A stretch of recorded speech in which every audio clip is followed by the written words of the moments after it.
Hello, Gareth here. So in this video I'm going to talk about buying a drone and the impact of that on my landscape painting. So I want to say, before I drone on about buying a drone, but anyway, before I ramble, which I will do, about buying a drone, I need to say a few important things. So firstly, I've had my drone now for about 6 months, and I've done about 7 or 8 paintings from drone shots, and I will show you the paintings I've done and hopefully also some video footage and photos from the drone, because it might give you some ideas of what you can do. But before that, I will answer perhaps the most important question, or questions, which is, was it a good investment? I bet you already know what I'm going to say, right? But that's fine. And secondly, would I recommend it? Now, that one might be a bit more difficult. But the first part, or the first question, definitely it was a good investment. So definitely. I'm so delighted I got a drone after 6 months of using one. So the second question, would I recommend it? I'm not so sure I could say yes, because I've been painting for 20 years, and for about 10 years I've been serious about painting. And so I'm very familiar with painting landscapes, and I'm not saying it's become boring for me. I still enjoy painting landscapes in the normal way, but buying a drone just completely, it had a really big impact on me, on my painting, on my experience of painting. And it's more than just a novelty. It's really opened up new possibilities, and so I'm delighted that I got one. It's not simply that I can take a drone up into the sky and just see a whole new view of the world and get completely new ideas of how to paint landscapes. It's also that I can paint scenes from positions that I never could have reached before. Like, for example, the river beside me, it's got like little islands with trees and grass on them, and it's also got mud flats. And what I can do now is I can take my drone over the river, and I can take it like in front of one of those islands or mud flats and get this whole new scene of the river that I'd normally never be able to get a shot of, and it would be extremely difficult for me. But with a drone I can do that, and so it's wonderful, and I'm just seeing things in a completely different way. But if you're new to landscape painting, or you've only been doing it a short while, it might be a bit too much. But that said, if you really want to get one, just get one. And it will obviously take some time to learn how to use it. So me too, I realized that it's going to take maybe a couple of years for me to really begin to understand how to use my drone well to get nice compositions, nice scenes. So there is going to be a learning curve. But that said, using the drone itself is fairly easy. But in this video, I don't want to get into too many details about that. I can do that in another video.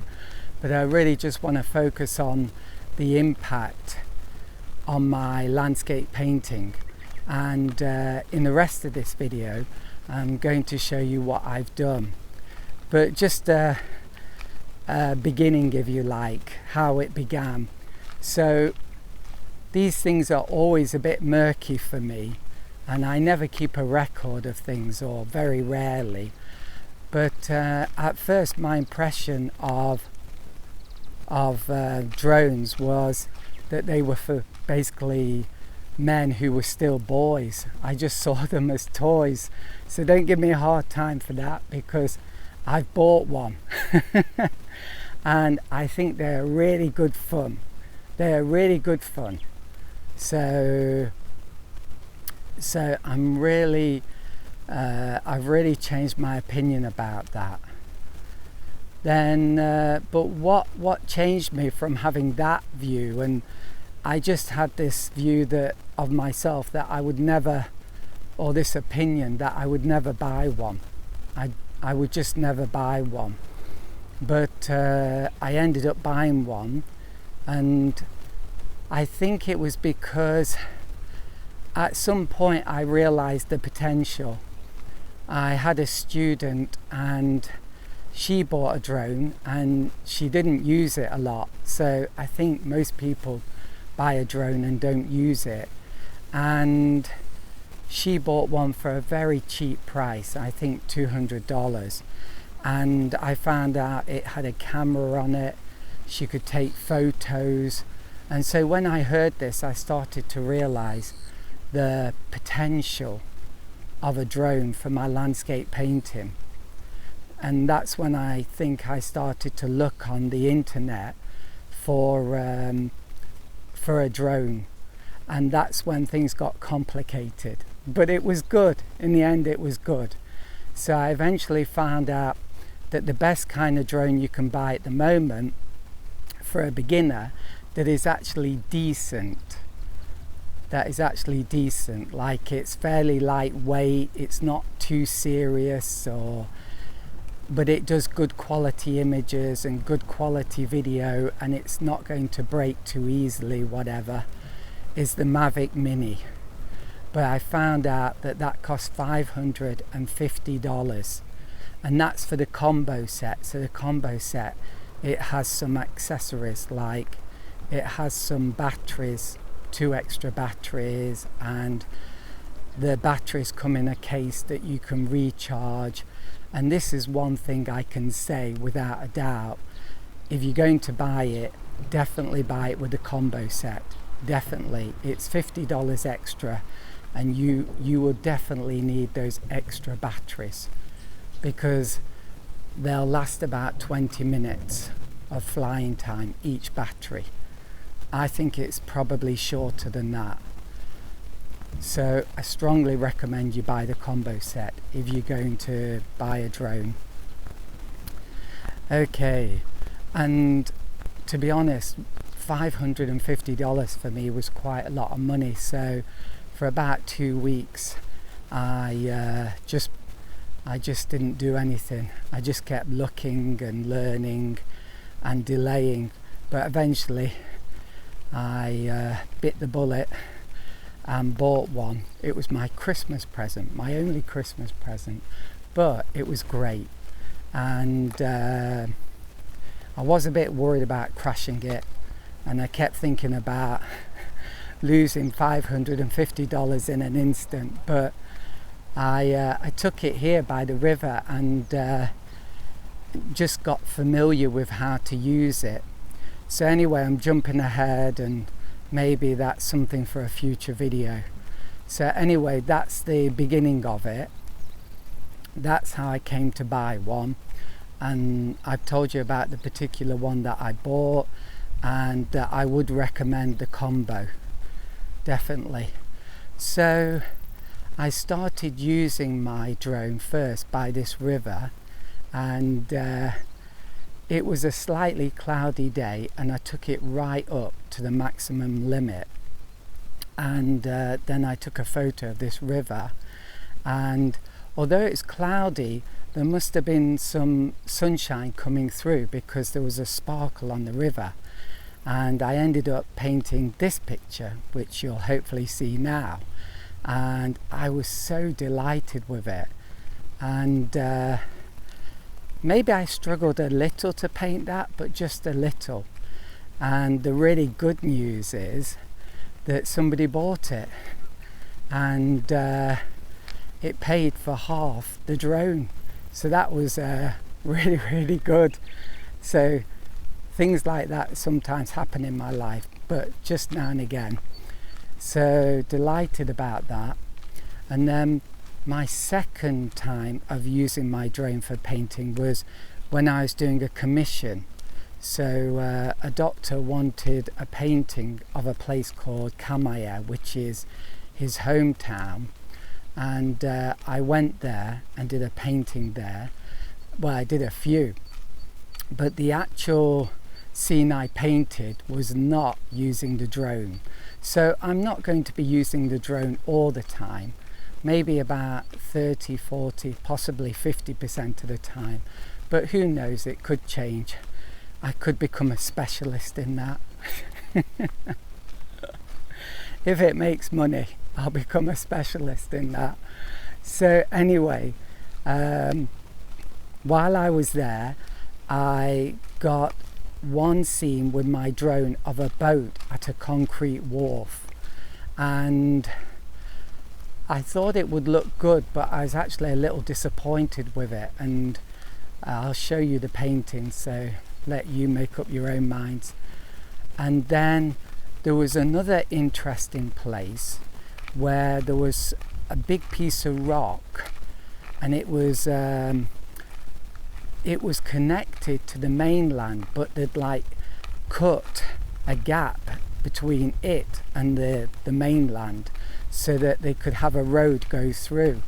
And I thought that would look good because it went into the sea. I thought it would look good if I had the drone from the sea part looking above at that bit of rock. It's not just a bit of rock, it's a very, very big piece of rock. It's very dramatic looking, and sadly I don't think I could get a good image of that. So I did do a painting of it, which you can see here. I'm glad I did it because it was a real challenge, but I don't think I've been successful with that painting. That said, in the future I do want to go to more coastal areas and try and get some lovely shots of big rocks. You get some really interesting rocks that look like columns, and I want to go to a few places where you've got those kind of rock formations and get some views from above. I really think I can get some amazing images of something like that. So I've got a few ideas of places to go, and hopefully I'll do that this year, possibly in summer when I've got 2 weeks holiday. So there you go, that's that. Then the next place I think was Hiji, and I went there with my family to look at the cherry blossom, but I also took the drone up and I got some nice shots of the coast again, the beach, and like the mountains in the distance. So I did this painting, and I'm not too happy with that painting either. I think it's okay, but I don't think it's not quite meeting my expectations yet. So it's kind of weird, but sometimes you know how you have this like associative memory thing. So I know that when I painted that picture, I was listening to the biography or something of C.S. Lewis, and it's amazing how the memory works. Like those two things are stuck together now. But anyway, moving on, let's not turn it into a ramble. So the next place I went to is called Ogata, and it has this very beautiful waterfall, and it's a crescent shape. And before I went, I had a vision, and the vision was of the drone in front of the waterfall and an image of the water shooting down to the pool below, or the river below.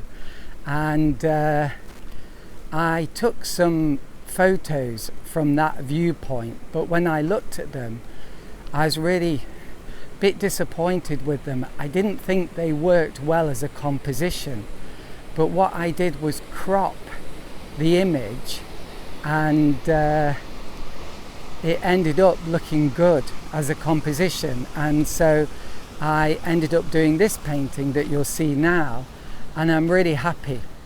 I'm really happy with that painting. My friend said it looks like a theme park, so like something artificial, but maybe that's because bits of that area are a bit artificial, but I like it. I'm very happy with it.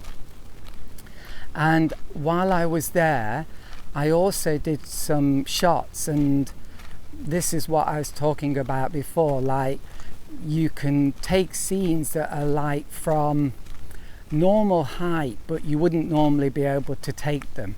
So I moved the drone so it was like in front of the waterfall, and it was about human height, maybe a little bit higher, but you could see the water coming down off the fall, the top of the fall, but at the same time you could see people at the very top walking across, and it was at the same height as them roughly, and you'll see the images.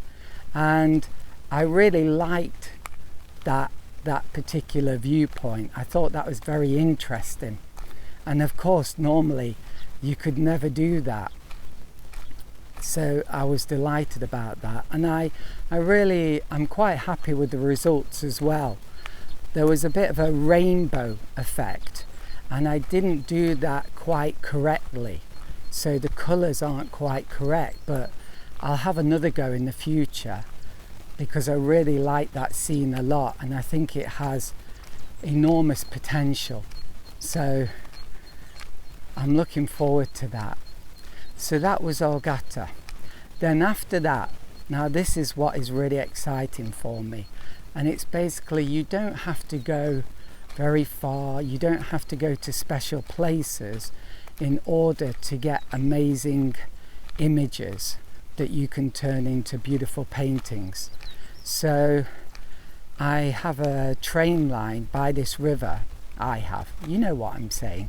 So there's a train line that goes over the river, and then it goes off towards the city centre, which is very nearby. And there's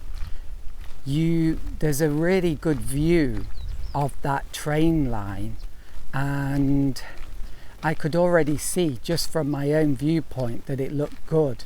But what I did was I took my drone up, and the view was amazing. So the nice thing about roads or train lines is it gives you like a kind of way of looking through the cityscape. You know, it gives a kind of, because normally without the roads, without the train lines, your view is just going to be obstructed by buildings, whereas with a train line you've got this unobstructed view. And that view was particularly amazing because you've got mountains in the distance, then you've got buildings in front of that, and then you've got all these wonderful posts and wires along the train line that really are exciting and add to the perspective and the drama of the scene. And I did it at evening time, so I thought it was amazing, and I was so happy with that painting. So you'll see it here. So I was really happy with that, and I really needed my drone for that. It helped tremendously. So the next one I did was also just along this river. I was walking along this river at evening time, which is normally my favorite time for painting, and I went past a road that crosses the river, and this is a new bridge they've made, and it just looked amazing. I could see already from my own viewpoint, with the sun going down, the mountains in the distance were glowing orange, and a few of the buildings were lit up with orange light, and I could just imagine if I can see this road as well, which probably is also glowing a bit orange as well. I love surfaces, and I had the idea that this road surface would be glowing orange, and it was. And so I took my drone up, and the view was really amazing. It was spectacular, and you had these lovely contrasts of warm and cool, of orange and blue, and I was very, very happy with that painting. And so this is what I mean. You can capture these amazing scenes that are just, you'd never be able to paint them normally. So for me, it's completely changed my landscape painting lifestyle. Well, sorry, I'm a bit lost for words. It's fundamentally, though, changed my paintings. Yeah, that's it. It's fundamentally changed my paintings. And I think that's mostly it. So yesterday I went to this place where there are terrace rice fields, and one of the things that I've always wanted to paint, being here in Japan, is a watery rice field. So it's now the rainy season in Japan, and you get watery rice fields for a few weeks. Soon they turn green, but at the moment you still got these little green shoots, so they don't cover much space, and so you get these beautiful pools of water that reflect the sky. And I have done quite a few paintings of rice fields, but I haven't done one that I'm really proud of yet. And I've just got the feeling that with a drone I'm going to get shots that will just inspire me to paint a really amazing picture. But it might take me a few weeks. I know it's going to be a bit of a struggle. But yesterday I went to this place called Uchinari. That was a bit of an adventure, but I won't ramble. I'll produce that video at some point, and you'll learn about my adventures there. But it's quite an amazing place with these terrace rice fields. They've got so many of them, and the sky conditions weren't the best. I mean, I would have loved a dramatic evening sky, but on that particular day it wasn't that. It was just it was a beautiful sky, but it just stayed kind of blue and white until the end. It never turned into something colourful, but I still think I got some good shots, and I might show a few here. Well, one. Let's not overdo it. I tend to overdo things, and I have to stop that. So I did get some really beautiful shots, and I think from them I think I can make a really good painting.